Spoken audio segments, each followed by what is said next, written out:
Voilà, et le truc, la croix, c'est la chambre à gaz. Voilà. Et il faut effectivement que tout ça aille visiter la chambre à gaz, comme avant, je pense qu'il fallait se signer, mettre un genou en terre, etc. On est là-dedans.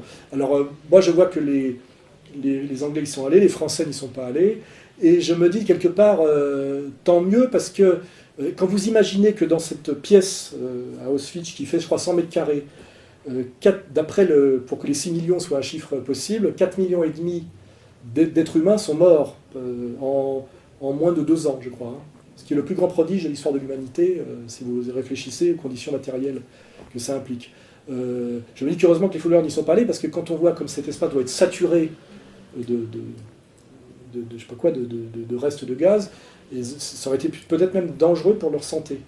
Voilà. Et je dis d'ailleurs, si jamais ils y vont une autre fois, parce que je pense que là ils sont pas allés, la prochaine fois ils seront obligés d'y aller, hein, parce que ça rigole pas. Je crois que la visite à Auschwitz et la chambre à gaz sera un truc, je veux dire, dans le programme des écoles assez vite. Moi j'y ai échappé à cause de mon âge, mais je pense que mes enfants n'y hésiteront pas. Alors je dis, si jamais vous êtes pris de malaise à cause des restes d'émission de gaz dans la chambre à gaz, il y a un truc, c'est qu'il y a une petite porte en bois avec un carreau en verre qui est d'époque.